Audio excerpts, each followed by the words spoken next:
जय माता लक्ष्मी। स्वागत है आप सभी का मेरे एचएस भारद्वाज यूट्यूब चैनल पर। मैं हरिओम शर्मा आज आपको कार्तिक मास के कथा का श्रवण करा रहा हूँ। कार्तिक मास के 15वें दिन की कथा यानी दीपावली की कथा और सत्य शर्मा ब्राह्मण की कथा। ये इस दीपावली की कथा को सुनने से माता लक्ष्मी प्रसन्न होती हैं और सभी मनोकामनाएं पूरी हो जाती हैं, इसलिए इस कथा को पूरा श्रवण करें। देव ऋषि नारद जी राजा पृथु से कहते हैं कि हे राजन, अमावस्या के दिन जो कोई दीपदान करता है उसके महत्व को कोई नहीं कह सकता। अमावस्या के दिन दीपदान का बड़ा महत्व है, इसलिए मैं तुम्हें सत्य शर्मा नामक ब्राह्मण की कथा सुना रहा हूं। सत्य शर्मा ब्राह्मण ने दीपदान किया था, जिसके प्रभाव से उसे धन की प्राप्ति हुई थी। राजा पृथु कहते हैं कि हे मुनि, सत्य शर्मा ब्राह्मण कौन था, क्या कथा है, उसके घर में लक्ष्मी जी कैसे आई, यह मुझे पूरा व्याख्यान बताइए, पूरा इतिहास पूर्वक बताइए। देवऋषि नारद जी कहते हैं कि सुरसेन देश में सुंदर बुद्धि वाला सत्य शर्मा ब्राह्मण रहता था। धर्मार्थ कर्म करता, तृष्णा करके व्याकुल मन था। जो मेरे द्रव्य हो तो सुख से धर्म करूं, यानी उसके मन में यह था कि मेरे पास पैसा नहीं है, अगर मेरे पास पैसा होता तो मैं अच्छे कर्म करता, धर्म कर्म करता। वह ऐसी चिंता में रहता।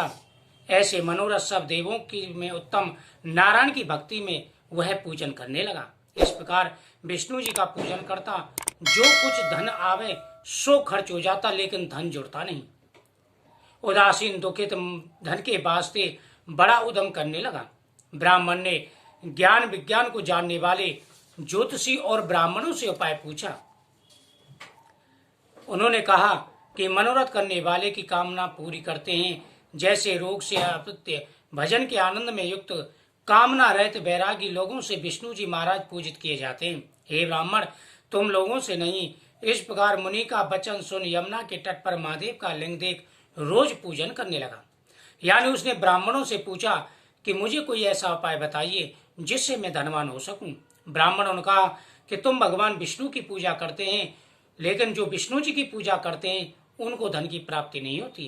तुम भगवान शिव की पूजा करो। भगवान शिव की पूजा करने से तुम्हें अवश्य ही धन की प्राप्ति होगी। इस प्रकार से वह महादेव की पूजन करने लगा। 12 महीने में महादेव जी से प्रीति से ब्राह्मण का रूप धारण किया। सत्य शर्मा को लक्ष्मी का उपाय कहा। जाओ राजा से यह वर मांगो, अमावस्या के दिन रात्रि को हमको छोड़ कोई गांव में अपने घर में बत्ती ना जलावे। जब उसने 12 महीने यानी 1 साल पूरी पूजा की, भगवान से प्रसन्न हुए और ब्राह्मण का रूप धारण करके उसके पास आ गए। उन्होंने सत्य शर्मा ब्राह्मण से कहा कि हे ब्राह्मण, मैं तुम्हें लक्ष्मी प्राप्ति का उपाय बताता हूँ। जब कार्तिक मास की अमावस्या आवे तो राजा से वरदान मांगे कि उसके अलावा पूरे राज्य में कोई भी दीपक ना जलाए। जाओ राजा से यह वर मांगो। ऐसे महादेव के वचन सुन राजा से बोला। राजा ने उसका थोड़ा सा वर जान करके उसको वरदान दे दिया। राजा ने कहा ये तो छोटी सी बात है, अगर ऐसा मांगता है तो मैं उसे अवश्य दूंगा। राजा ने उसे वरदान दे दिया। राजा ने अपने गांव में हुक्म दे दिया, आज शाम को कोई बत्ती नहीं जलावे। ऐसा वचन सुन किसी ने भी नहीं जलाई। सत्य शर्मा ने अपना घर बहुत शोभायमान किया। हर्ष गीत आदि युक्त दीपों की माला की। लक्ष्मी जी ने सब जगह अंधकार देखा। जब उस ब्राह्मण के घर को अलंकित उससे ज्योति का प्रकाश देखा, हाथ में लीला नीला कमल लिए आनंद करने वाली मुस्कुराती स्त्री के का रूप धारण करके माता लक्ष्मी जी उसके यहाँ पर आई। उस ब्राह्मण से बोली कि हे ब्राह्मण, तुमने इतना दीपदान किया है, मैं तुमसे प्रसन्न हूं। पूर्व ही कोई मुझसे प्रसन्न नहीं हुआ। लोग में तुम अविचल हो। तुम दोनों स्त्री पुरुष दोषी हो। तुम यहाँ नहीं रहना, औरों को चलने जाओ। लक्ष्मी बोली, कृष्ण जी के शयन में तुम्हारे घर आई हूं, तुमने निश्चित हो जाओ, हमको घर में जाने दो। ब्राह्मण बोला कि जो 3 वंश पर्यंत रहो, शपथ करो, हमको मद से अंधा ना करो। यानी जैसे ही माता लक्ष्मी जी उसके घर में आई तो ब्राह्मण ने उनको दरवाजे पे ही रोक दिया। ब्राह्मण ने कहा कि आप यहाँ से चले जाओ, क्योंकि आप चलायमान हो। माता लक्ष्मी ने कहा कि पूरे राज्य में अंधेरा है, सिर्फ तुमने ही दीपमाला की है। हे ब्राह्मण, तुम दोनों स्त्री पुरुषों से मैं अति प्रसन्न हूँ। जो तुम्हारे मन में हो सो वरदान मांगो। उस ब्राह्मण ने कहा, अगर आप वरदान देना चाहती हैं तो कृपा करके ये वरदान दीजिए कि मेरे 3 वंश तक यानी 3 पीढ़ियों तक आप स्थिर रूप से मेरे घर में निवास करें। हे परमेश्वरी, किस विधि से किस प्रकार पूजन करूं?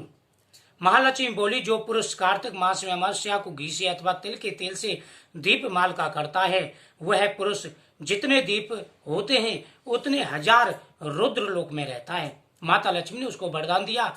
उसके बाद में उस ब्राह्मण ने हाथ जोड़ के कहा कि हे माँ लक्ष्मी, कृपा करके मुझे बताइए मैं तुम्हारी कैसे पूजा करूं।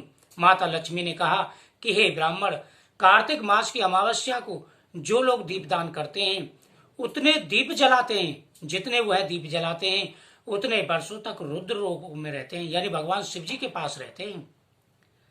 कार्तिक मास की अमावस्या को प्रातः काल स्नान कर देव पितृ का पूजन करें। दिन में तीसरे भाग में श्राद्ध करें।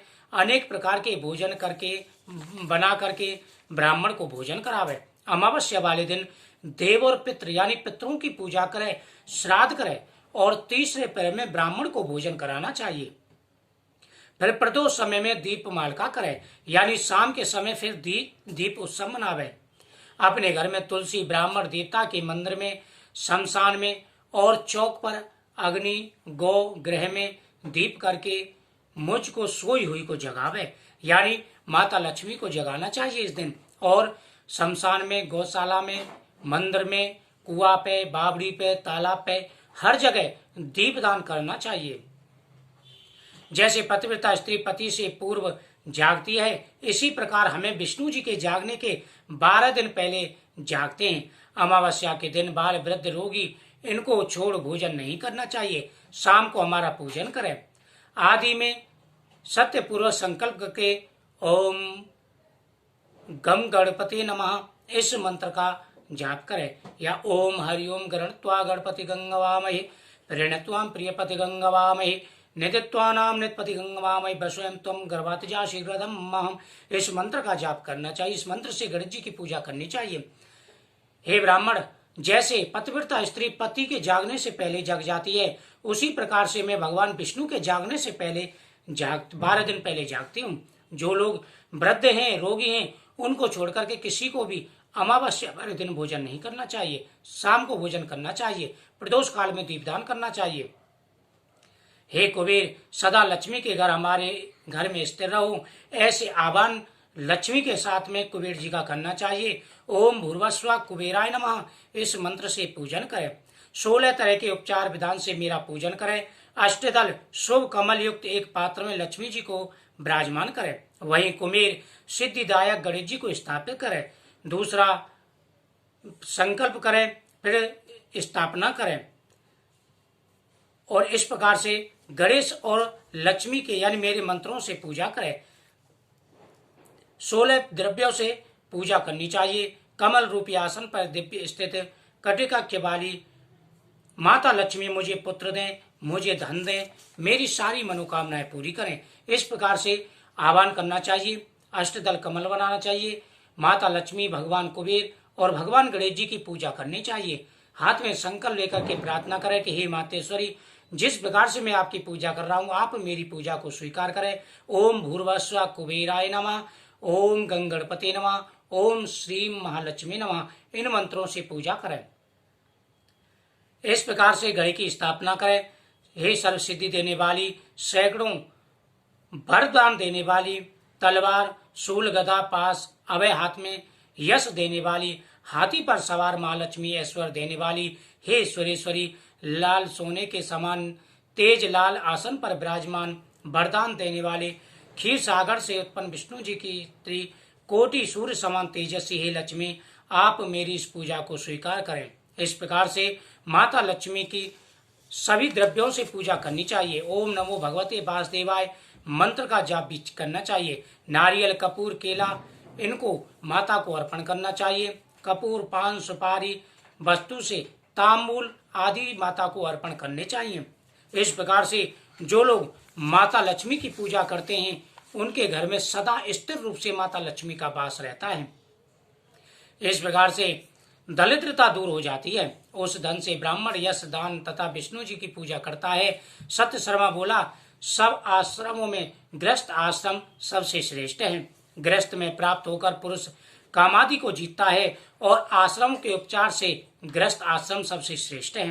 बिना धन के कोई कार्य नहीं होता और गृहस्थ आश्रम में रह करके आदमी पूरे नियम निभाता है। लक्ष्मी को नमस्कार हो, लक्ष्मी बिना सब शून्य है। नारद जी बोले, हे ब्राह्मण, इस प्रकार बोल के घर छोड़कर वृक्ष तो कृष्ण भक्ति वाले मथुरा में रहने लगा। मथुरा में सुचित होकर के समाधि द्वारा विष्णु जी का आराधना करके मोक्ष को प्राप्त हुआ। उसके वंश वाले धनी हुए। उस ब्राह्मण की कई कथा हमने तुम्हें सुना दी है। हे राजन, इस प्रकार से उस ब्राह्मण के यहाँ पर भरपूर धन हुआ और उसे पता चल गया कि गृहस्थ जीवन सबसे उत्तम है। इस प्रकार से जो लोग माता लक्ष्मी की आराधना करते हैं उनकी सारी मनोकामनाएं पूरी हो जाती हैं। श्री महालक्ष्मी नमः।